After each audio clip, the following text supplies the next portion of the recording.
by that picture, not realizing that that's me. And when I say that's me, they look at me like, no, it's not. But yeah, that is. And that was 2 years ago. That was 2 years ago. And so today, I want to tell you the story of how this version of me became this version of me. And we only do that by, the title of our talk is Changing the Channel. And when we learn to change the channel, we learn to do more than, remember the old console TVs? Where you, before remote controls, somebody had to walk across the room and actually turn the little dial. That's what I had to do in order to become who I am. Now, I have a few slides. I promise you I will screw this up. But that's okay, because in these 3 sections, I'm going to tell you a story, I'm going to do a little teaching, and the last 30 minutes I'm going to channel. So the slides are really only here to show you the transformation and not really to do much else, okay? All right, and if at any point you have a question, something I say doesn't make sense, please feel free to raise your hand. This is informal. I would rather have a conversation with you and an exchange with you than talk at you, okay? Okay, so.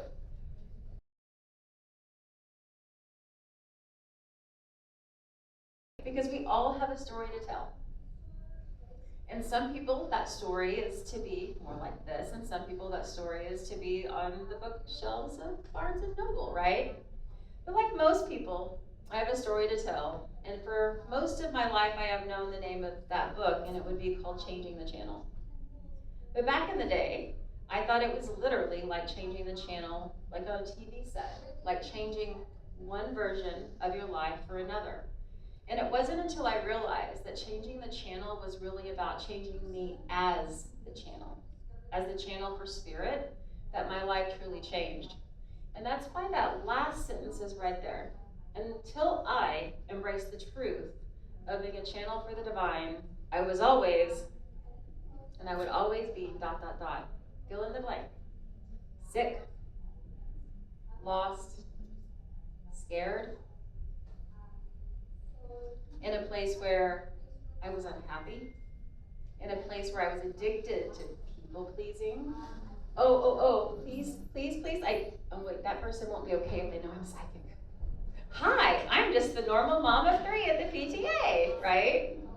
And so it became this place where I was always changing myself to match whoever I was in front of, to make sure that no part of me was offensive to them, to make sure that I could please them, because as a people-pleasing Pisces, that's what we do. And so that is what changing the channel is really about. So here we go. Now, I only want to point out one thing on the slide. You see the shirt. I want you to know I bought that shirt in 4 sizes. Because that shirt is everything that I am, manifesting my dream life. And so I have a fun story. I found the shirt at Torrid, and I was like, oh my God, this shirt is fantastic. I love this shirt. Who doesn't want to manifest their dream life, right? The bottom left-hand corner was the first time I came to LA from Oklahoma. I've only been here a little over a year. And that was me getting out of the car at the airport because I was going to go manifest my dream life in LA, right? And then this one next to it on the right, I'm teaching a class because I've always been an intuitive. I had a healing center in Oklahoma called My Lightworker Institute. I had a church called Love Church. And I did this work for a while, and I'm teaching this class, and I'm going to have to probably hop down. I hate that. So I'm teaching, this is way better. So I'm teaching this class, and I'm like trying to tell people how to manifest their dream life, right? And I'm getting a little frustrated because in this class, I keep getting people that are, coming to the class and rehashing the same problems week after week. Instead of focusing on solutions, we're using my class on becoming a conscious creator as an event and therapy session, and that's not what it was meant for, right? So I'm trying to come up with some kind of challenge. How can I get my class to understand, and I'm sorry, I do have a potty mouth. If you're sensitive, I'll just apologize now, okay? It's gonna happen. But how can I get people to understand this shit is real? Yeah. That you can consciously create. And I thought, I know. I'm gonna manifest $10,000 out of thin air within 7 days. Okay. So, on the fly, I do a lot of things on the fly. I tell this class, I'm gonna manifest $10,000 out of thin air. I'm all, yeah. Class ends and I'm, oh fuck. What did I just do? Like, I just literally told this whole class, I am gonna manifest $10,000 out of thin air. And I do some consulting work for just, different entertainment projects. And I thought, okay. So I have one of those projects coming due. Maybe that's worth $10,000. That's gonna work, right? That's gonna work. Or maybe there's this tax return I don't know about that could come, right? Okay, $10,000. And I started trying to micromanage how the $10,000 was gonna come to me, because that's what we do, right? We micromanage. We have to figure it out. We predict. And anytime we do that, we are not in the totality of possibilities. We are in what we know. So I'm sitting there and driving home, and all of a sudden I had this crazy urge to stop at the local casino in Norman, Oklahoma. Please never make the casino or gambling your prosperity plan. But it was a divine hit, right? So I go in, and fun side fact, my friend and I started doing this thing where we were trying to intuit which of the machines would pay out. We got really good at it. Well, I got really good at it, and I let her lose enough, and then I would go fix our problem. And so I'm going around, and I had I'll tell you straight that it was my $400 in my little gambling pot, and I'm playing this thing, and I lose all $400. And I'm like, what the hell, Spirit? Like, I mean, how am I going to manifest this $10,000 to the class? I went and I sat down. I had my Pepsi, because that's my drug of choice. And I sit down, and I'm like, okay. And I very clearly heard, go get $200 out of the ATM, go back to the two machines you were playing, put $100 in each one and play. And I kid you not, instead of being like, okay, Spirit, just tell me what to do, I said, are you crazy? You want me to lose $600 instead of $400? Like, that's not even in the right direction here, Spirit. But after I thought about it for a minute, I thought, I'm a channel. Spirit's really right all the time. If anyone's going to mess this up, it's going to be me. I go to the ATM, begrudgingly get out $200, go back. And by the way, I'd never played two machines before a day in my life. Put them in.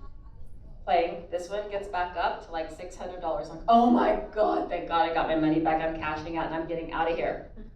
I hit the jackpot on the machine I was sitting in front of. And the jackpot was $10,291.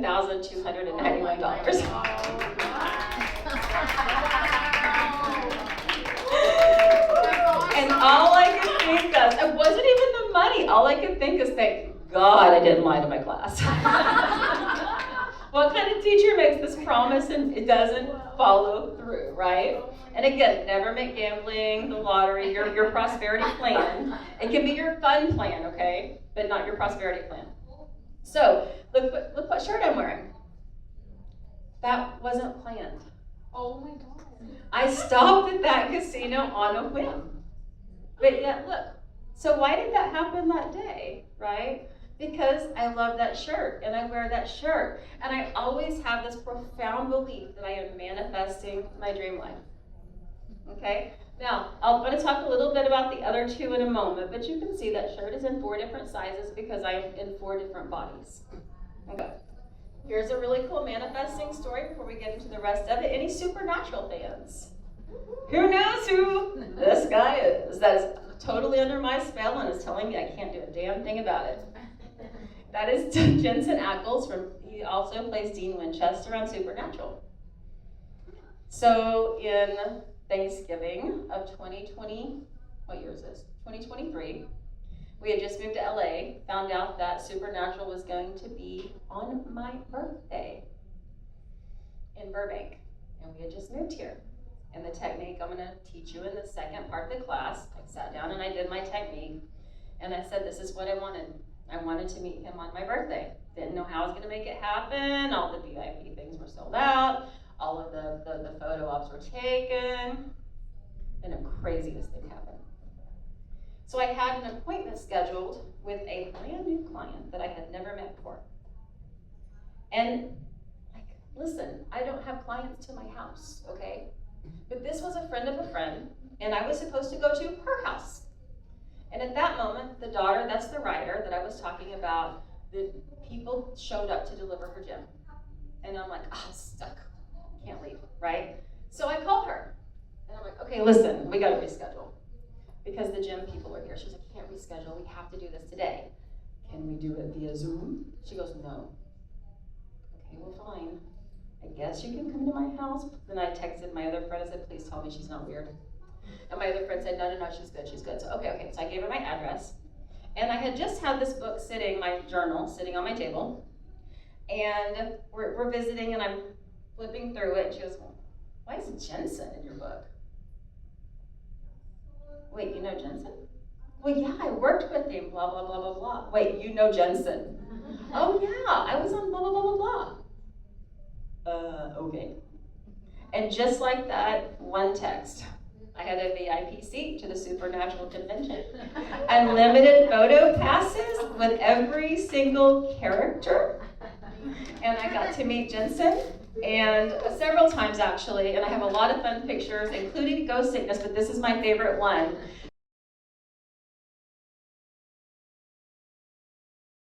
Because he's like, well, if I have to, you manifested me, right? And that was just such a fun experience. And again, what shirt am I wearing? Manifesting my dream life. Because that's what I set out to do, and that's what I want to teach you now, is how do you manifest your dream life. All right, so the only thing I've done for sure in this lifetime is I don't belong here. No part of me really feels like it belongs here, okay? I've been a contactee for most of my life. My earliest memory is 3. And this is actually a safe place I can say that, because in Oklahoma, I'm pretty sure I would have been arrested or maybe put inside some kind of padded room. But yes, my first memory of going to the ships voluntarily, not an abductee, a contactee, was age 3. And I can remember looking down and seeing the trees as I would go up.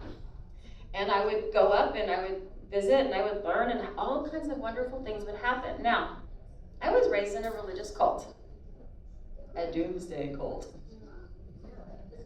I kid you not. They would take us and line us up against, like, pretend this is the basement of the church, because we all know it happens in the basement, right? Line us up down there, and they would tell us this mantra: I will not take the mark of the beast, I will suffer for Jesus. Oh my God is right. And I'm a little kid, and I believe every single motherfucking word. I had no discernment. Because when you're little, you don't know. You believe like your parents, you believe like your grandparents, you believe like those around you. And we spent a lot of time in church. And we spent a lot of time in that programming, and I spent more than that, I spent most of my life in fear. Fear of judgment, fear of hell. My father was extremely abusive and violent. Men are the head of the household, can't do anything about that.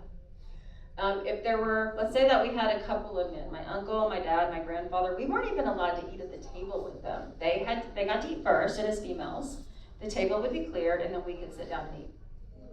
That was my upbringing, and that was normal. You know, you had to make your husband's plate, you had to give him his drink, or you had to make your father's plate. And then after they were taken care of, then you could sit down and eat. So I tell you this to tell you, from a very young age, I was taught that the path to God was suffering. And that the path to God was self-punishment. And maybe if you punished yourself enough, maybe if you suffered enough, you might get into heaven. And if you didn't, I will not take the mark of the beast. I will suffer for Jesus. And if you suffered for those 10,000 years of tribulation well enough without complaining, then you could go before God in the high council, and maybe God would let you in. And that was my entire religious upbringing, kind of in a nutshell. But there you go. And so that's why having these experiences frightened me after a while. 3rd grade, I told my missionettes, teacher, I could see angels. She said, they're demons. God would never choose a female. We are the temptresses and the Eves. And these are demons, and if you tell anyone you can see them, guess what? Back to hell. Right? And so I'm like, okay, well, can't talk to them. But I can still remember being age 3, age 4, age 5, rural Oklahoma, going to the end of the driveway and looking up and saying, we made a mistake. Someone come get me. I do not belong here. But I didn't really know who I was talking to, but I knew I had family. And I knew that family was my saving grace. Okay? Now, oh, see, I went too far too fast. Hold on. Go back. So, learning to suffer was how I saw the world. Learning to sacrifice was how I saw the world. So, that picture makes a lot more sense now, huh? Because how much more can you suffer than suffer in your body? How much more can you suffer than suffer in your health? And so this version of me here, the old version, so I can't even tell you all the diseases she had. So she was diagnosed with MS in 1995 when she was 20. And then came rheumatoid arthritis, fibromyalgia, positive lupus panel, a really rare bone marrow cancer that's autoimmune, not once but twice. More blood and more blood transfusions than I can count, iron infusions, long COVID, and then the really fun one, which was acetylcholine insufficiency syndrome, which was later diagnosed as myasthenia gravis. The one I'll keep is narcolepsy, and I'll explain why when we channel. So all of that to tell you that that's what I learned, okay? I learned it. In other words, what's another word for learning? I was programmed. The 3D hologram matrix that we are in is all about programs. And from the moment you're born, you're programmed. My church was a program. My family was a program. Suffering was a program, right? So the path then became, how do I get out of the programs? So my journey began, right? And I can tell you the sweet parts. I met my husband when I was 14 years old. And he is the only guy I've ever kissed. And we've been married, as of this year, 32 years. Yeah, right? Yeah. That we have 3 amazing daughters. And I can tell you that those amazing daughters came after 7 years of infertility. Wow. And when you have MS, guess what? Back then, at least, they wouldn't treat you for infertility because they said women with MS shouldn't have babies back then. So there were so many things that manifested my dream life after a period of suffering. I did get my children, but only after 7 years, right? We did get through college, but only after suffering through it. So many things I could get there, but only if I struggled. And that was the belief, that you had to struggle to get there. I still remember it was 2006, okay? And I had the MS was pretty progressive. And at this point, the lower half of my left side was paralyzed. And the right side was I could walk with a walker around the house, but if we left the house, I needed a wheelchair. And this was the first time somebody had introduced the idea to me of the law of attraction, The Secret. I'm sure we're all familiar, right? Which is a great first chapter in a long book, but don't stop at the first chapter. But it was the Morris Goodman story. You know, he's the guy that crashed an airplane, told his lungs to breathe. He's called the Miracle Man. And I remember thinking, if he can bring himself back from that, why can't I bring myself back from MS? And so I was just, mostly in bed all the time, and I thought I had nothing else to do with my life. So I started envisioning, right, just by telling, he said, I told my lungs to breathe. I told my foot to move. And after, quite a few days, for the first time in years, my toes moved. And at that moment, I knew I had something. They had been gone for years. And so then if I can get the toes to move, I can get the foot to move. If I can get the foot to move, I can get the leg to move. And that's what I did, okay? And that began my journey into healing. It's important that you know the difference between healing and changing. Because healing is something that can be forever. If you get stuck in a healing loop, you're healing forever, and that's where I got stuck. Okay, fine, I healed the MS. Okay, great. So then the rheumatoid factor went way through the roof, and so then I had to heal the rheumatoid. And then we had the bone marrow issues, and I had to go through the chemotherapy for all of that, and the blood transfusions and the iron infusions, and then I had to heal that. Fibromyalgia, which is like, the thing with all the pain. Okay, fine, I had to heal that. And no matter what came at me, I knew I had the tools to do what? To heal. To heal. But the problem was I was always healing. Always. I would get rid of one manifestation of a disease, and I would pop another. Get rid of MS, you pop the RA. Get rid of the RA, you pop the lupus. You get rid of the lupus, you pop the fibromyalgia. Get rid of the fibromyalgia, then all of a sudden I'm popping myasthenia gravis. Right? Programmed the same way, like were they also suffering in their own? Like, which part? Either physically manifesting. Oh, I meant the way parents, children, who? I would say, like parents. Okay. And brothers, sisters. Yes. So my dad died when I was 10. So that's just another trauma, right? But my mother also had rheumatoid arthritis and fibromyalgia, as well as my grandmother. Yeah, because again, my mom was the one married to my dad who was violent, right? And so of course, that autoimmune stuff came in. And then my grandmother, who her name was Lucy, and she was just the most amazing Irish redhead you could ever imagine. And she would tell you these stories of like, yeah, went to my doctor to try to get birth control, and he called your grandfather and tattled on me, right? So like, it was like the early 50s. And so what did she have? Same thing. I feel powerless. I feel trapped. I feel stuck. So yeah, absolutely. That's what we actually, most of the time when we're talking about generational curses, this is what we're talking about, right? And I'm happy to say that those ended with me and did not continue to my children, And so I'm very glad to say that. And so the healing loop continued, okay, through all of it. And I can tell you that all of the dreams I had, for what I thought my life was going to be, graduated valedictorian, full scholarship to law school.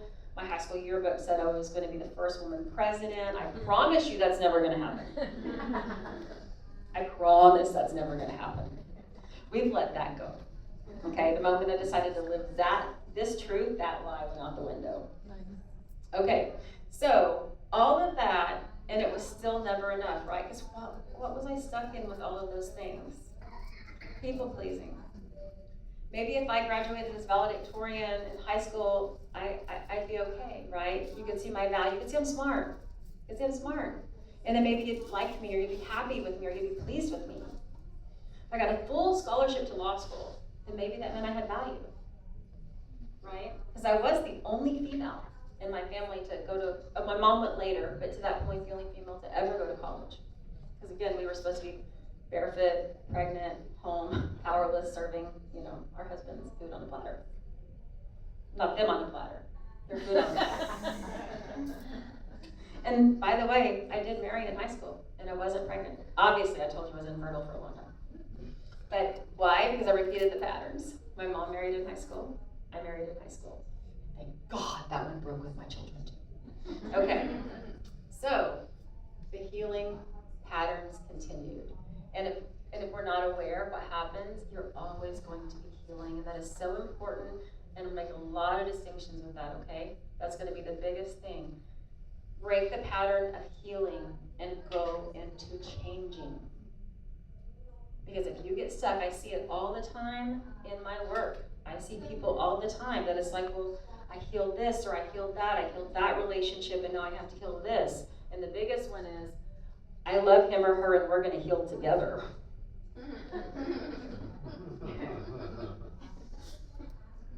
Yeah.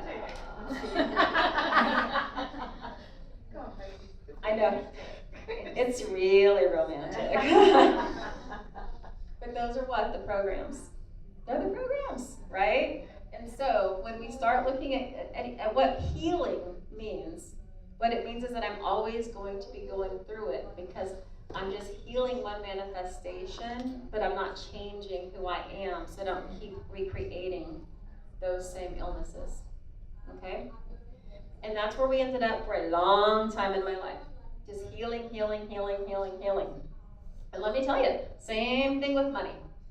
You know, down to the line and manifest that money at the very end, just like with the class, with the $10,000. Right at the end, I manifested that $10,000. And then one day, I like to quote Louise Hager, seemingly out of the blue. So that's from, if you've ever listened to her Receiving Prosperity, that's a line from her Receiving Prosperity. I do highly recommend it. Seemingly out of the blue, healing just wasn't enough. Okay?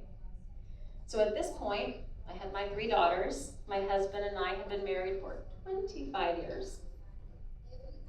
We celebrated our anniversary. There we are. We're so cute. Okay? And this was actually from our vow renewal right there. And my friend, I left it up there because our song was 2 Sparrows and a Hurricane, which again, if you know the song, you know it's another story of struggle, right? Of course it was our song. And then as I'm walking down the aisle, he switches it to Milkshake, brings all the boys to the yard, and that's when I kind of fell over like that. So, but if you see, this was us. These are our 3 daughters, and you know, like for the first time really in my life, I was really happy. My marriage was healthy. My kids were thriving. It was amazing. And my husband and I, of course, we trauma bonded at 14 and 15, right? Of course. People don't usually get kind of married at that age, unless a trauma bond is present. But he's my lobster, you know. So we're in a good place. I feel like the healing journey has continued. Then everything changed in the blink of an eye. Seemingly out of the blue, everything I thought I knew about life and healing and my ability to heal anything was ripped away. On April the 30th, 2018, my husband went to work and he was hit in the head with a steel bar. A 2x2 steel bar with about 1,200 pounds of the dock leveler torque behind it. It's Oklahoma. Happened at work. That means workers' comp. Everybody says workers' comp sucks. I promise you it sucks more in Oklahoma. No trip to the hospital, unconscious, on the ground, traumatic brain injury, no trip to the hospital, no proper medical care, nothing. And just like that, everything I thought I had was taken away. Now, do you see the guy, the smile? See how cute he is in that corner? One hit to the head, and he became this guy. Okay? My best friend, my husband, of 25 years, took one hit to the head and became a it's called radical personality change, different person. If you don't know anything about your frontal lobe, know that this is your executive functioning. This is your personality. This is your mood. This is your temper. So in a split moment, my best friend, my person, my lobster, became a stranger, an angry stranger, filled with rage. And I promise you, he hated my guts with every single, from that moment of renewing our vows and declaring our love, to the man hating me with every single part of him. And that's when I really learned healing wasn't enough.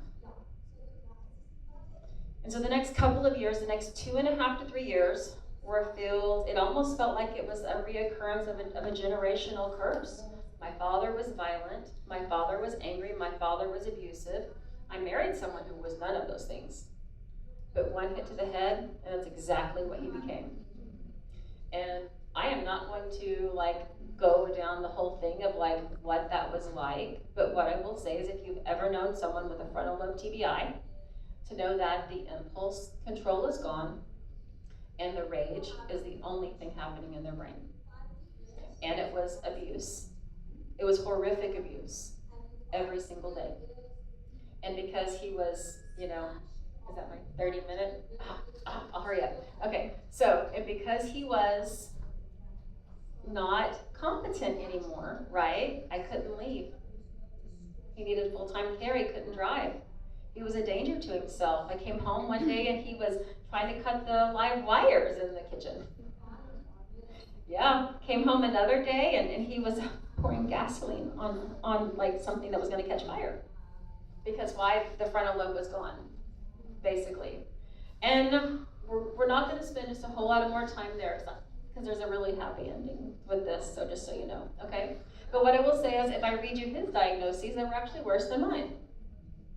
Moderate diffuse global atrophy, post-traumatic seizure disorder, 24/7 intractable migraines, progressive vision loss, microvascular ischemia, subcortical and paraventricular white matter disease, intermittent explosive disorder, rage disorder, bipolar disorder, borderline personality disorder, severe anxiety, severe OCD, severe depression. I'm missing one or two, I think. But you get the idea, right? I mean, the guy that was there, that adorable smile, and my best friend in the world, became a stranger I had to take care of. That was absolutely cruel in every single possible way. But you know what? I knew it wasn't him. I knew it was the brain injury. Because the person I loved would never do those things. And it's sort of like if somebody has a broken leg, right? You know, you're not going to yell at them for not doing the marathon. Same thing with a broken brain. His brain was broken. And that's when I learned healing really wasn't enough. We couldn't heal this. We had to change. And if you think, okay, so this is a lot, right? Almost 6 months to the day. My daughter was in a school bus rollover crash and suffered a traumatic brain injury. Yep, that's us. How long ago? It was 6 months after his injury. September 29th of 2018. 2018 kind of suck it, if you ask me. Okay? So I have two with traumatic brain injuries. Okay? So now that picture of me makes a lot of sense, right? Because she could barely survive all of it. Because she, number one, was always focused on how to heal, not how to change. And two, always focused on how could she sacrifice herself for everyone else. Okay? And so that's 2 brain injuries. And so then set out the new part of the journey. How do I save us? How do I change us? I actually don't remember what the next slide is. Something had to give, right? Kind of like this sweater that keeps falling down. Something had to give. And it set me on this new journey because you see, I had already, read the Morris Goodman story. I had listened to so much Louise Hay, and I had listened to Dr. Wayne Dyer, who I adore, and I was a Hay House subscriber, and I took it all in, right? All of it in. But again, the piece I was missing was that the key is in changing, not in healing. And then one day, this profound moment came through, and I literally heard it. Knock, knock, Neo. The Matrix has you. And see, I thought I had this understanding of what that meant, but I really didn't. Because again, the Matrix was telling me I can heal anything, right? But then I would just pop another disease, and then pop another disease, and then pop another disease. So when we're talking about getting away from healing, and I'm not just talking about me, or my husband, or my daughter, I'm talking about all of us. I work professionally as an intuitive, a healer, a spiritual counselor, a coach, and I see it every single day with my clients, right? That we're told we can heal anything. We're told that we can, shift energies, but the thing we're not being taught is how to change. We're being taught to heal. We're being taught to shift, right? We're not being taught how to activate. We're not being taught how to change. And that is what is critical. It is the change. And so when we're moving into, just a few minutes late, right, how we do this, okay? The first thing you have to realize is where you're programmed. And guess what? You're programmed everywhere. From the moment you're born, you are in programs. Take a minute and think about your own life, right? From your family teachings. Did you grow up in a single parent household? Did you grow up in a split family, like a divorced household? Did one parent die? Did one parent stay? Did you go to church always? Did you never go to church? Did you go to a fear-based church? Did you go to a love-based church? Did you go to a hippie church out there? I kind of like those, right? What about school?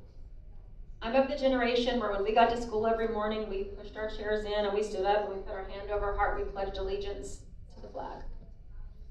Right? Do they? I don't think they do that anymore, do they? Okay. I don't think so. But you know, not in LA. Well, in Oklahoma. Yeah, they do in other states. Yeah, other states. Yeah, there's Bible Belt states, man. Which, fun fact, it's illegal to be psychic and do psychic readings in Oklahoma. Yeah, it is. And they don't enforce the law very often because you have to have someone complain as a victim, right? So I was always really careful to take excellent care of my clients, which also was part of the people-pleasing problem, but so that no one ever filed a complaint. Because I did not want that kind of trouble working as a psychic medium, an intuitive, and a channel in a state where it was and remains illegal. By the way, another fun fact, there's legislation pending in Oklahoma right now that will make romance books illegal. Google it. I'm telling you the truth. That is wild. I know. And as the mother of a romance writer, it's a little concerning. Okay, so looking at your programming, you have to know what you believe before you can figure out what you're going to change it to. The problem is we don't want to look at what we believe. Why? Because it's uncomfortable, right? It makes us look at all of those things that we've pushed down, we've suppressed, we've tried so hard to forget. Sit down with a piece of paper and ask yourself, what is I believe about? Pick a topic, pick any one, and then just let yourself go, okay? There's a technique by Julianne Cairns in the Abundance Code called the brain dump. Lots of teachers teach the same thing. I was describing it earlier, all the ways that we look at the moon, right? All the ways we look at the moon, because that's what we're doing. We're looking at the moon, we're just looking through different filters. So Julianne Cairns is called the brain dump. John F. DeMartini's is called the DeMartini method, or it used to be called the quantum collapse method, but they're all teaching the same thing. Sit down, make the time, make the space, look at what you believe. See where it's coming in from. Like, really look at it. Don't say it, write it down. You have to look at it, okay? And what you'll see is there's a common thread in what you believe. Now, I'll tell you some really profound ones. And once we know what's in there, we can work to correct it, okay? So mine was, if I just would have been born male. Men were allowed to have spiritual gifts. Could have ate dinner first. Someone would have been making my plate of food and handing it to me, right? Oh my gosh, someone would have taken off my boots at the end of the day instead of me taking off my grandpa's boots and my dad's boots. But mine was if I just would have been born male, okay? We all have beliefs, but we're not willing to dig deep enough to find them because it's uncomfortable. It took me maybe 3 days to dig deep enough to figure out that my core belief was that, oh, God, if I just would have been born male, it would have been okay. My gifts would have been okay. I would have been brought to the front of the church. But right up there, I've been allowed to share my messages instead of being told I was communing with demons. Right? Because that would have been acceptable. So then I had to go to my mom and have the conversation. Now, my baby book says that when my dad saw me, he said, "She's the most beautiful girl I've ever seen, but why don't you tell me what really happened?" She got really quiet for a minute and she said, "Okay. Your dad told the doctor it better be a boy." And the doctor said, "Well, you can have a boy in 9 months because this one's a girl." And my mom said, "And by God, it will be him having the boy because it's not going to be me because, she had just had me." So right there, do you see how that imprinted so early and then carried through my entire life? You have a seed belief, a core belief within you right now that which a lot of things in that garden of your consciousness grows from. But we have to be willing to figure out what it is. And so sit down. What are your beliefs about money? What are your beliefs about relationships? What are your beliefs about love? What are your beliefs about your life purpose? Are you someone that you know you have this amazing purpose? You have something to share with the world. But yet, there's this belief that there's nothing about you that's special. There's this belief that it's better off to hide than to be seen. There's this belief that if you make yourself visible or known, that it won't be safe. These are the seed beliefs for which most of the things in your life that you don't really want are. And the problem is, just like if you're tending to a garden, right? You're just going to chop off the top. That's what we do when we heal. We chop off the top. Chop off the top of the weed, but the seed remains. That's why the secret isn't changing. The secret is not in healing. So you have to dig down in there and figure out what it is you believe and what it is you want to believe. And just like the old school computers, right, where we used to write those DOS programs, anyone old enough, like line 10, line 20, line 30, line 40, line 50, you have to create a loop inside your mind of what you want. Sit down and write it down. What do you want your life to be like? And then install that into your consciousness over and over and over again. It's no accident that all these amazing things happen to me when I'm wearing a t-shirt that says manifesting my dream life. I was planting the seeds. Even on really bad, I remember one day I was wearing that t-shirt and I just almost burned it because my husband was having a really bad day in brain injury world. I mean a really bad day. So to make this fun, I have been detained twice because he told the hospital I tried to kill him. One time he just fell and hit his head and was bleeding. The other time he had a seizure. I go out to use the bathroom. Both times I come back in, police and security's waiting for me because he told them I tried to kill him. And I mean, I'm not saying it wasn't tempting at times. I'm just saying I didn't do it and I would never risk another head injury for him, okay? All right, so, sorry, and I was wearing that shirt. And I remember going, I'm just going to burn this son of a bitch. Because it's not working right now. This is not my dream life. But I held on to the belief, and the shirt, by the way, and I still have all four of those shirts.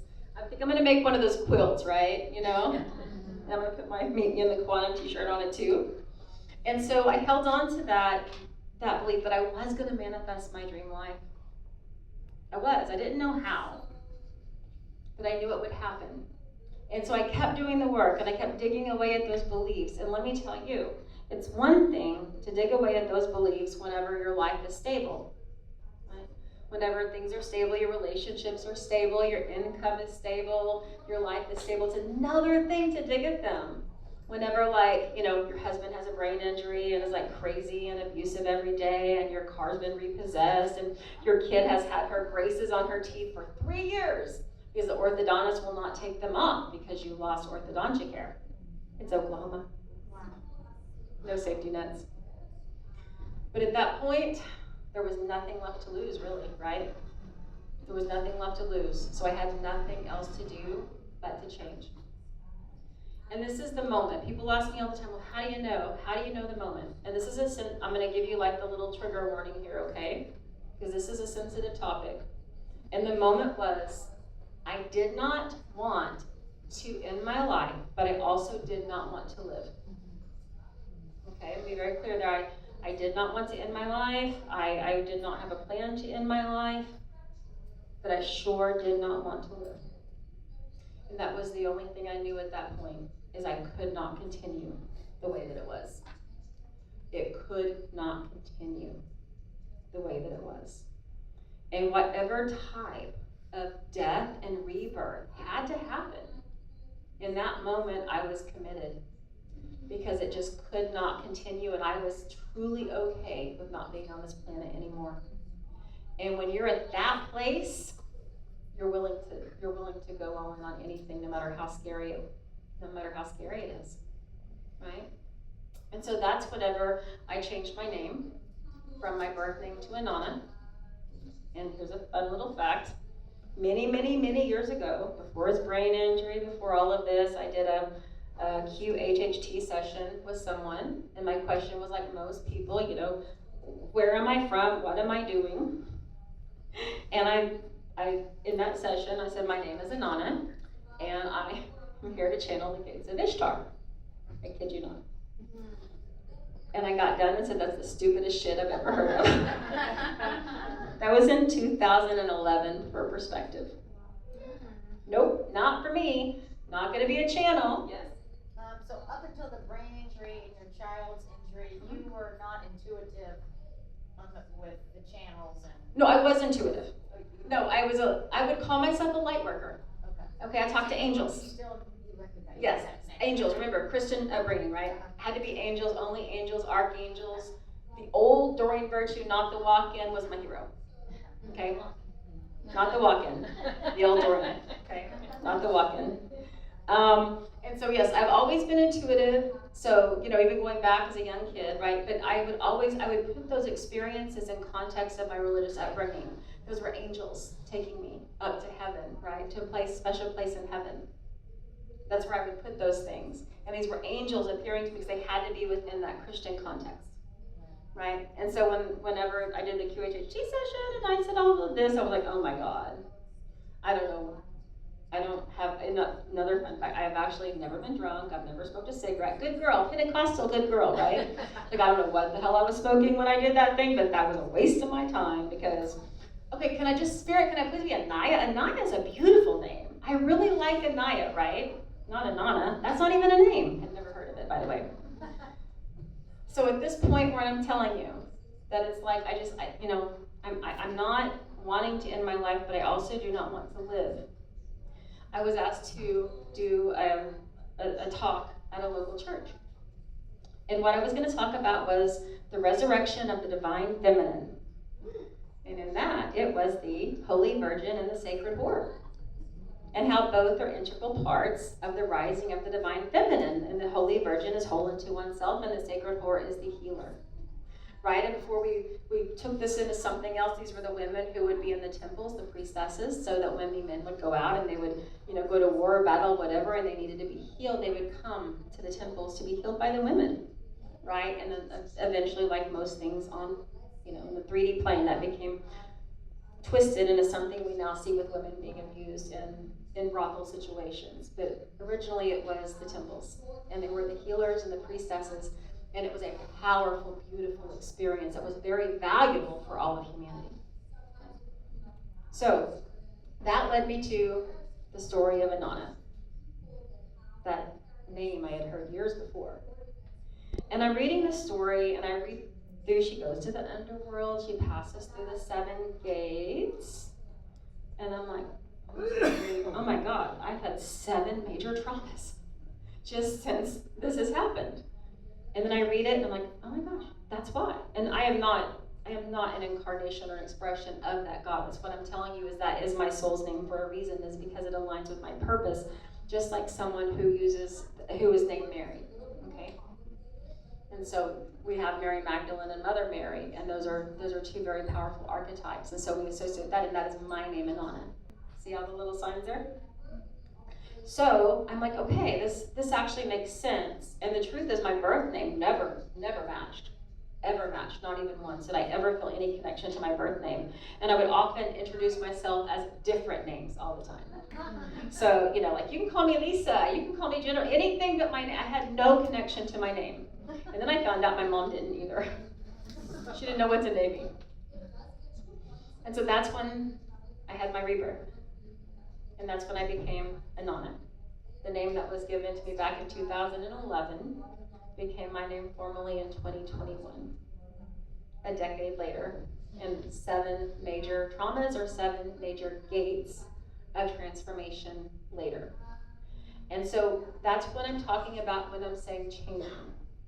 So whenever someone goes through a powerful enough change, they no longer identify as who they were before, sometimes their true identity or their soul's name emerges. And that's who you are, right? That's who you've become. And that is exactly what happens if you are a starseed. In this room, and most of you probably are, you've heard of an activation. What happens when you go through an activation? If you think about what it means to be a starseed, and we were to take a cup, which I don't have, but pretend there's a cup in my hand. As a starseed, maybe 10% of your consciousness can incarnate into that physical vessel.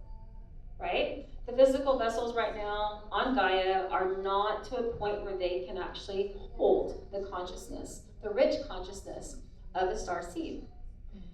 So part of you comes in, and the rest of you waits until you go through what? DNA activation. All this stuff they call dormant DNA, it's not dormant DNA, it's actually places where the star DNA can insert. And then once it activates, right, that's when you do what? You change. It's not dormant DNA, it's a place where the star DNA can come in.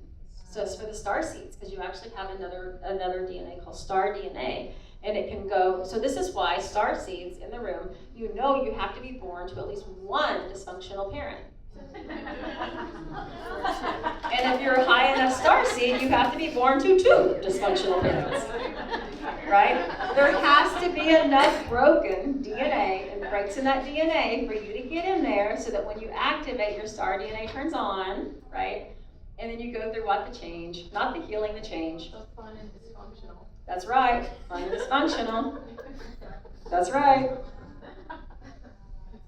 And so as you go through those processes, any activated star seed is going to feel a real disconnect from who they were before. Because the one thing they know is what? They're not human. The one thing they know is their soul did not originate here. The one thing they know is that this place is not home. The one thing they know is that they took on really powerful assignments that until they activated, they felt completely lost in the midst of them. Because a lot of times, it was all about helping others. A lot of times, it was about these soul contracts that, see what happens whenever the star families come in, they will actually form contracts with souls that are originally, and I don't want to say originally, but fairly native to Gaia, right? Meaning they're younger souls. And that's what star seeds are here for. Because we all are trying to get Earth to that ascension point. All of us, we all are. And so star seeds will come in and take on, again, at least one dysfunctional parent, if not two. And then what you usually do, if you are a star seed that chooses to have children, you have to make that decision. Am I going to have enough space in my own DNA, or do I have to find somebody from a broken DNA line so that my little star child can come in and fully activate within the DNA allowances of this, right? Yeah. Yeah. And so as you activate, you change. And as you change, you realize that you are no longer who you thought you were as that muggle living on Earth, a non-magical being, for those of you that do not know. And so you're no longer a muggle, you are a wizard. Or maybe a witch. I like witch, but you could be either one, it's your call. But you're no longer a muggle, right? Because why? You remember who you are. You can connect to your star family. Your intuition explodes, right? And you start manifesting your dream life. Because you've done the work and you know how, right? And that's why when people come to me and they say, I know there's something I'm supposed to be doing, I don't know what it is. Like, well, you gotta deprogram yourself first. Because not Leo. The Matrix has you. And our job then becomes sovereignty. My favorite word in the world. Ask me my favorite word anytime, any place. Sovereignty. My favorite word. Because you know what it means to be a sovereign being? I'm not being ran by programs. Right? I know what I believe. I know what's real. I can think outside the programs of the Matrix. And I can change. Not I can heal. I can change. And there is such a difference. This was totally improper. Let's do a quick exercise. Everybody close your eyes, okay? And I want you to just think about one thing in your life that doesn't work for you now. Maybe it's money, maybe it's health, maybe it's a job, maybe it's a relationship, maybe you feel blocked, maybe you feel stuck. I want you to think about that one thing, okay? Just bring it into your mind, bring it into your body, feel it in your body, feel it in your emotions, okay? Now what I want you to do is I don't want you to heal it. I want you to change it. Change it right now. Change it into what you want it to be. So if money is the issue, I want you to see opening up your phone and looking into your bank account on your app and seeing a lot of money there. If your body hurts, I want you to sit right now holding The feeling, the energy, the emotion of a body that doesn't hurt. A body that feels good. If you feel blocked or stuck in your intuition, I want you to feel all of these beings around you right now, because this is sacred and sacred and holy space. And I want you to let them in. Change. Don't heal. Don't shift. I want you to activate, and I want you to change. Now place your hands over your heart. Okay? Now change. Feel it, see it, believe it, know it, become it. Change. What does that look like for you? And if it's fuzzy, that just means you have more work to do. But most of the time, we do know how we want to feel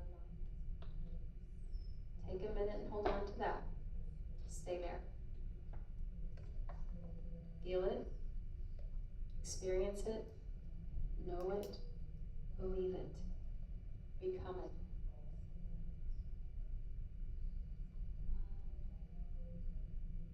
All right, thank you. So collectively, just so you know, so many of your faces like relaxed, really relaxed in that energy, and your heart field grew exponentially in that moment of change.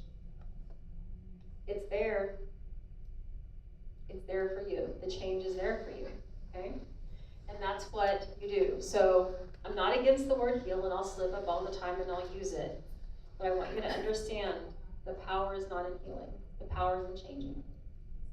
Because we can get healed all day long, and I have people will say that, well, I'm healing this, and I'm healing this, and I'm always healing, and I'm always healing. And I'm like, well, stop. Let's change. Let's change. The power is in changing. Okay, so how do we, one of the ways we're going to do this, and is that my second 30 minutes? Did that just go off? Okay.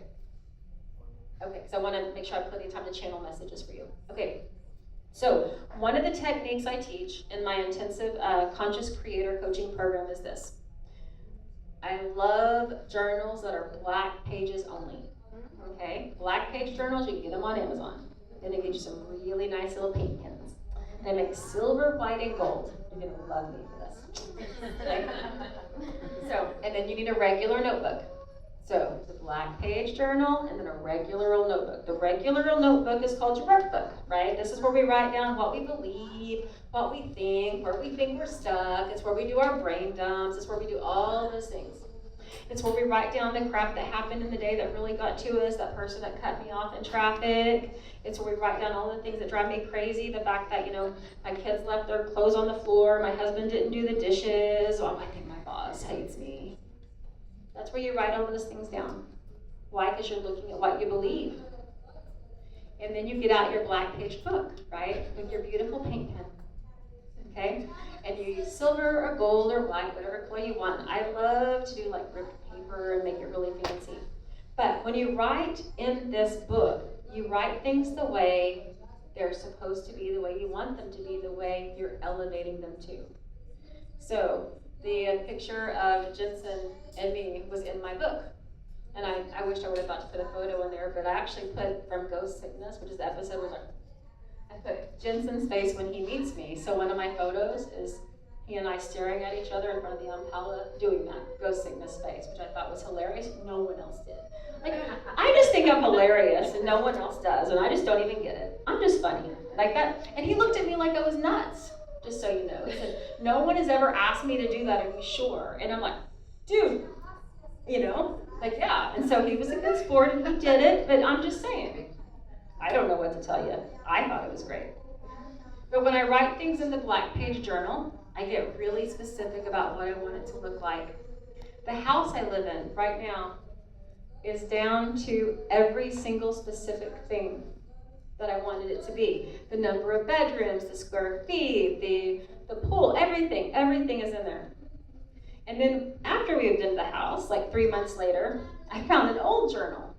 It was the same house from when we were living in Oklahoma, and I was trying to manifest LA. Not just out, like literally the house.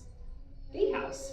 So I know that if I take the time to put this thing in that journal, it's going to come true. So I better be clear, I better be concise. Now, if I screw up and I think maybe I want something that I don't want, right, and I change it, okay, it's okay, just cancel. You're never locked in. But if you leave it on there, you're going to get it. Okay, so you got to make sure that you're going to cancel if you decide that's something you don't want. An example of that would be years ago when we were going to move from Oklahoma to Texas. I thought, okay, I have kids, I don't want any carpet. No carpet. So we manifest the house, 1 acre of land, 4 bedrooms, 2 bathrooms, formal dining room, kitchen with an island, no carpet. Took walking on that floor 1 week, because I never wear shoes, to realize that was a really dumb decision. So guess what? I started immediately my next combination. I want to make sure carpet, I want to make sure hardwood floors and tile, and that's exactly what I got. And I described this house so clearly that I took 3 steps in to that house on Cambridge Drive in Norman, Oklahoma, and went, this is it. That was it. And I say never buy a house because of the paint color on the walls, but listen, I did, because it was in my book. I knew what it was supposed to look like. And back to that book I'm talking about, Changing the Channel, the very first chapter is going to be all the ways I got it wrong.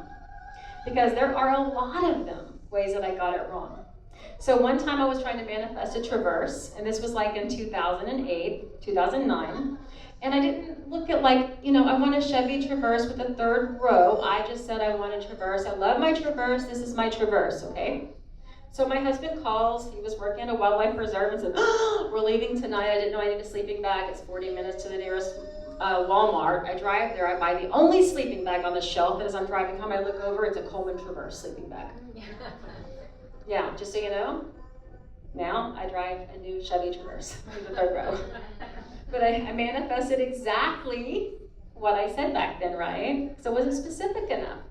One time I want to spend my birthday in Paris at the Eiffel Tower. Oh, I'm sorry, let me back up. I want to spend my birthday at the Eiffel Tower.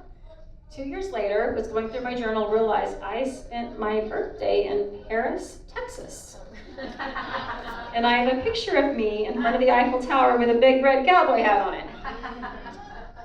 See? If we don't get specific about what we want, we will manifest whatever we believe we can have.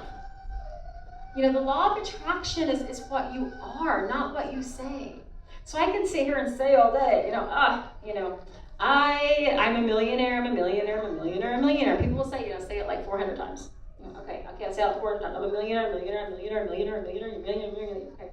And why doesn't it work?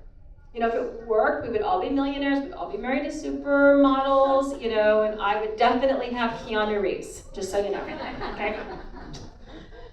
That hasn't happened. But he is in the book. No, just teasing. Why? Why doesn't it happen? Because we don't really manifest or create what we say. Why? Because that's kind of like healing. It's the changing. It's the changing. And the only way the laws of the universe can really work for you is if you understand how they work. And we don't really manifest what we say. And the truth is, if you think about it, you're really not manifesting what you feel. You're manifesting what you are.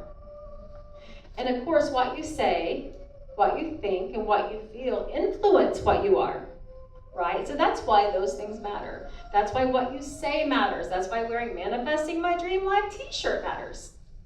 Because it made me feel a certain way that made me become a certain way. But it is who you are, not what you say, and not even really what you feel, even though they contribute. It's who you are. Because within you is what we call a default vibration, okay? Now I want you to imagine this little psychic antenna at the top of your head, okay? Ding, ding, ding, ding, ding. It's always going out and bringing things to you. Always going out, bringing things to you. That default vibration is determined by what? A lot of it's your programming, okay? What you believe, what your family believed, what your education told you, all of those things are determined by the default vibration. So it's constantly sending out that radio signal or what? Channel, right? The channel to bring those things to you. And so if you're looking at your life and you're like, this isn't what I meant, or this isn't what I wanted, or whatever, you might be saying the right words. You might be practicing the right emotions some of the time, but not enough to change who you are. And it's practice. You're really, really good at what you practice. And you have to practice being this person until it becomes your very nature. And because we're born into a matrix that programs us from the beginning, knock, knock, the other matrix has you, that means you have to put more energy into practicing, becoming, to being who you are than you had in the programming before you knew any better. And for the love of God, I say this with all love in my heart, if you have some kind of illness or some kind of struggle, really think about support groups online, okay? For years, my email was momwithms@aol.com, right? I was an MS-er. We fought the monster, capital M, capital S. It became my entire identity. Why? Because these were the only people that understood what it was like to have MS. What it was like to lose leg function, what it was like to lose part of your eyes. They understood me when no one else did, but I did not understand what I was doing. It's because I was creating me into an energetic pattern that locked me into that life. Then I did it again when my husband got hurt. Because it was so difficult, so horrific, I joined a support group for TBI wives. And these were the women that got it. They understood, because we all had husbands with brain injuries. We all understood the battles, and we could say things there that we couldn't say anywhere else, right? There was that connection and that understanding. I didn't know any better. I didn't understand that by focusing on this, speaking it, feeling it, being it, I was locking myself into that life. Okay? And I know that the struggles are hard. That's why I showed you the pictures. I know firsthand what it's like to really struggle with your health, to be not completely on your ass financially, to lose your spouse, right? But it's called ambiguous grief, by the way. And that is where the person you know and love dies, but they didn't really die because you're stuck taking care of the person that used to be them forever, right? I know that.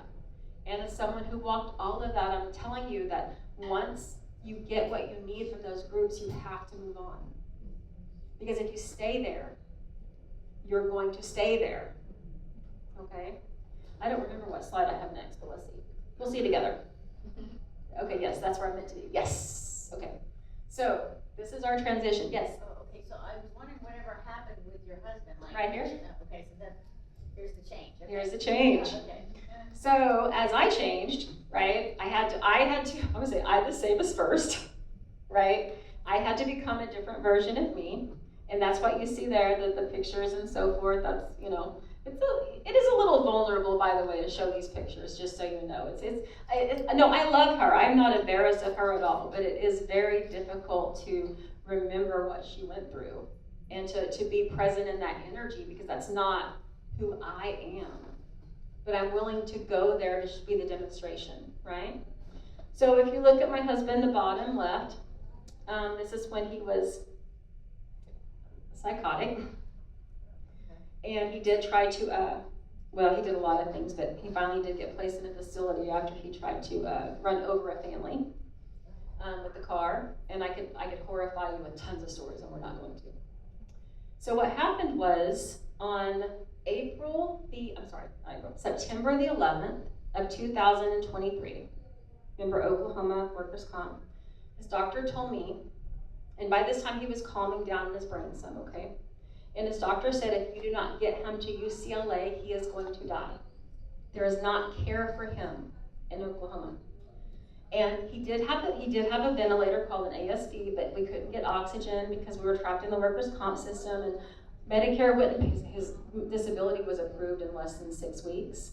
So if anyone knows anything about disability, how fast that is, it was approved that fast, but you don't get Medicare for 2.5 years.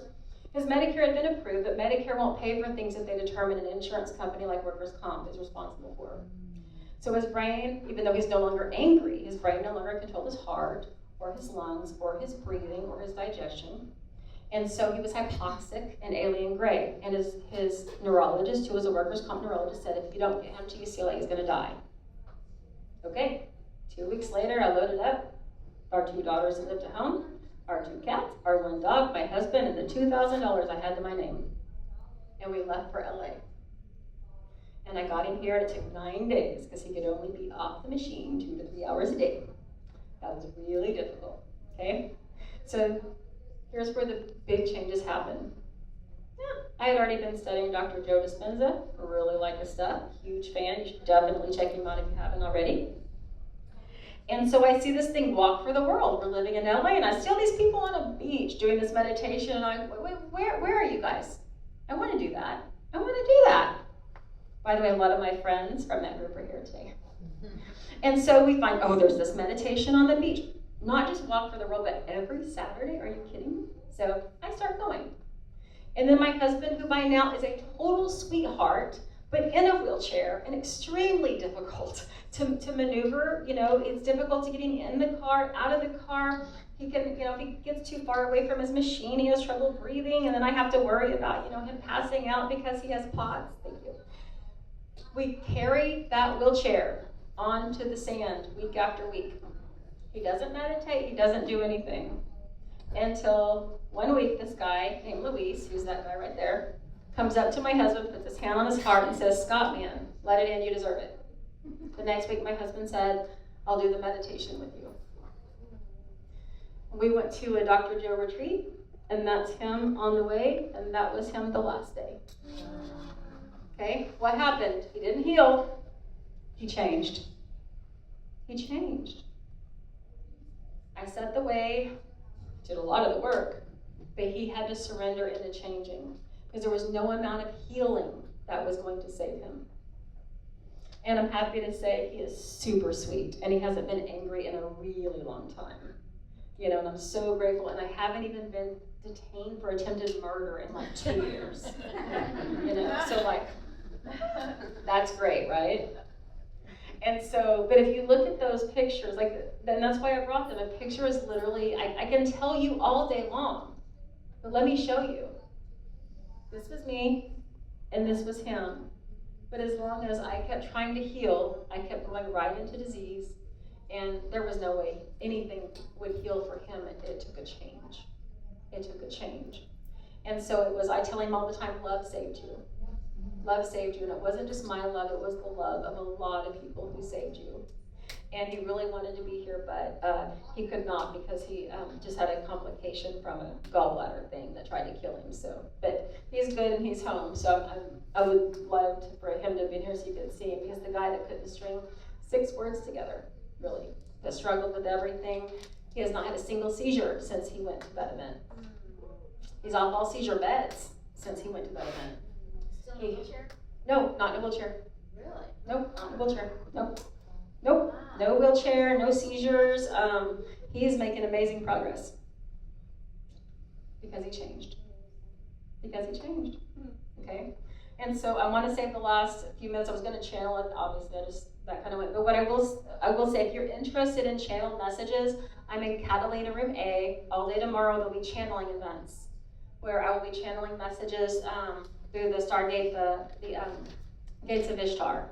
So if you're interested in that, please come down there. We also have some quantum charged clothing. We have Rive, Scalar. We have all kinds of really cool things down there that a lot of it I got from my husband, and then realized, hey, this is really good. We need to learn more about this so we can actually help others. Okay? So does anyone have any questions? I will channel an ending message, but does anyone have any questions? Yes? Okay, I can check everything you just said, all the boxes. I fit in those boxes. I've done all the healing. I've done Joe Dispenza. I've had out-of-body experiences. I went further. I did ayahuasca. I channel light language. I'm connected to Mary Magdalene. I've done everything. And I'm listening to your story, and I do have a question that maybe you don't have the answer to, but what becomes very exhausting, I'm thinking, the stronger I get, the more powerful I get, the more exhausting. I feel like the universe brings another challenge and another test, as if to see, I feel like they're always climbing levels, constantly, and I'm like, as I'm listening to you, I'm like, it's like, are we martyrs? Is that what we are? Are we, or have we come here as examples for humanity to come help heal humanity by going through all these martyrdom stepping stones? And at the same time, I'm like, okay, I'm only 55. For all I know, maybe at some point I get to just sit back and say, hey, I can relax now. I've done my job and my duty, whatever I signed up for in this lifetime. Right. So first, I just want to honor your path, right, and your vulnerability. Thank you for that. And what you know, what through the channel would tell you is that this is the question you have to ask you, right? Why are you in a program that has value assigned to always challenging yourself to hit the next level? I don't know, but I'm exhausted. Change the program. Change the program. Okay? And I get it because it's obviously same thing, right? But I don't live that life anymore. I have a really, I mean, obviously I still have a husband with a brain injury, but come on. Like, it's night and day easier, and I don't feel that constant challenge, and I don't feel like life is always throwing things at me anymore. Partly because the surrender. See, whenever we resist anything, right? Whenever we resist a challenge, like I could be like, oh man, here it is. Just not even a couple weeks ago, right? My husband was 6 days in critical care for that gallbladder thing. 2 days later, we had to evacuate due to the fires. And I'm like, instead of everyone else around LA is grabbing their pictures or sentimentals, I'm grabbing ventilator, oxygen machine, post-op care, all of it, right? And so I could be in a place where that was like, oh my God, one more challenge. Or I could be like, okay, let's do it, right? And that's what I did. So instead of it being that, I literally manifested a house on the beach, like literally for free for a full week, where he got to recover and I got to watch sunrise and sunset every single day on the ocean, right? And so the answer to that, as hard as it is that there is a part of you that believes, that is programmed to believe, that you have to come in with. And a lot of us do. Why? Because we say that the older souls are here to teach, right? The older souls are here to be a demonstration. You're here to show, right? But you can free yourself, even if you incarnated with that agreement, even if you made that soul agreement, even if before you came here you said, I'm going to be this demonstration, I'm going to be, because a lot of the starseeds are, right? You didn't come here for your own growth. You've already mastered it, right? But you can free yourself from teaching others now. You can free yourself from teaching others. In fact, you can be the demonstration of what it looks like when you no longer need the resistance, when you no longer need the challenge. So many times people wait till the deadline, right? Deadline. I do it all at the last minute. I do it all at the last minute, just to the deadline, right? But that's just another program. It's another program that at the last minute it all falls together, which is a program. What we would encourage you to do is sit with that belief, which is, if you prefer contract over belief, that's fine. It's just contract. Sit with the contract that you have to be a demonstration on this planet, that you have to be a demonstration of continual growth, continual expansion, continual ascension, continual activation, because that's what it is. Some part of you believes that, well, if I'm here, I have to be doing it, otherwise why am I here? I'm already an ascended being. I don't need this for me. So why am I here if I'm not going to be teaching and showing and demonstrating and loving and inspiring? That's what I'm doing, but you just said I should sit and do it, or should ask yourself why you have that belief. And if you're tired of doing it, let yourself out of the contract. Let yourself out. You get to choose. And it's okay to say no more. I mean, when we left Oklahoma, I did not open a new healing center. I did not open a new church. So I'm like, okay, I've done that. I'm just going to do my little Zoom thing, right? Because I'm going to make it easy for me now. I've already done it the hard way. Now it's going to be easy. I'm going to make it easier. Because that is a conscious choice. What we would say to you is there is a program running within you that a lot of starseeds have, and a lot of ascended souls have, that there's no other reason for me to be on Gaia if I am not teaching, leading, inspiring, healing, changing, way showing, light bringing. Why else am I here? But you can also do all of that by just being an expression. Yeah, that's what I want. Yeah, right there it is. Okay? All right, we have 5 minutes. Any other questions? Yes? First, thank you for sharing your Thank story. Beautiful, very inspirational. In this path of changing and evolving, one thing I realize is our names.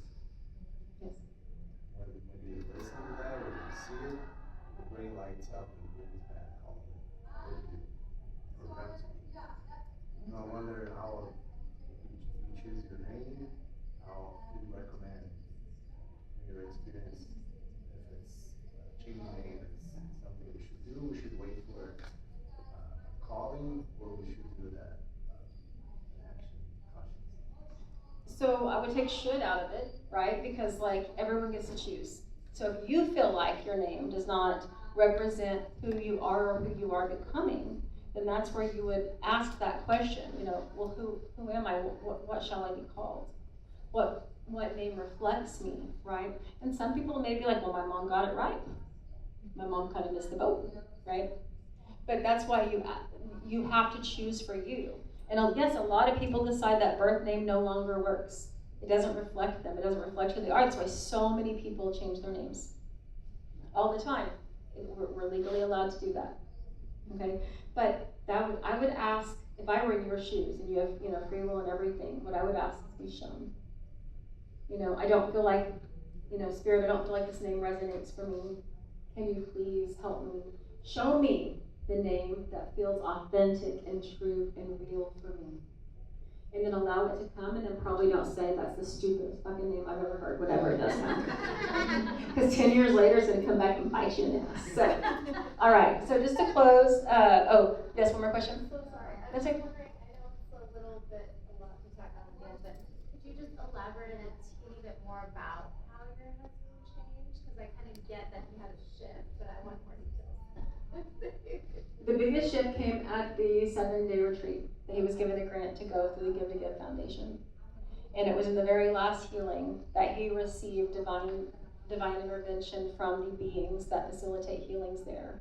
And he felt 3 fingers go into his brain. Human beings or? No, not human, no. Those that are trained as coherence healers become conduits for some other energies and they replace the patterns in the field.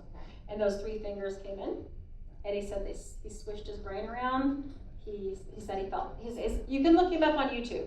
His videos on YouTube, Scott's Story of Transformation. And I'm happy, come down to Catalina A tomorrow if you're here, and I'll give you all the great details, but it really did happen there. And he came back a very different person. He has a long ways to go, but he's completely different. And I'm so grateful to have some part of him back.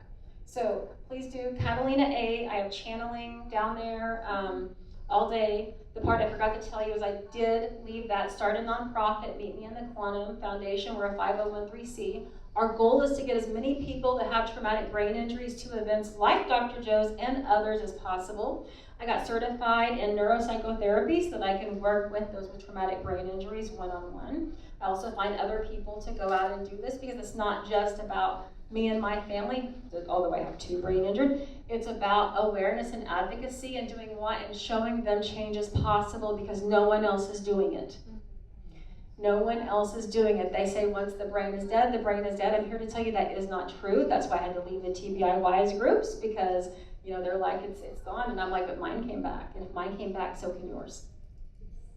But we have to believe it's possible, and it's not about what I say. It's not really even about what I feel. It's about what I am, who I am.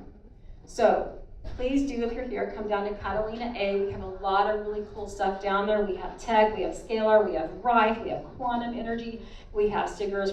We have a lot of stuff that we have been using, not just for my husband, but also for the volunteers that help Meet Me in the Quantum Foundation a reality. And we're happy to have that conversation, but I know they want us out of this room. So I'm going to go ahead and close up, but I want to leave you a light language blessing, if that's okay. So I do speak light language, so okay. So I just want you to place your hands on your heart for me.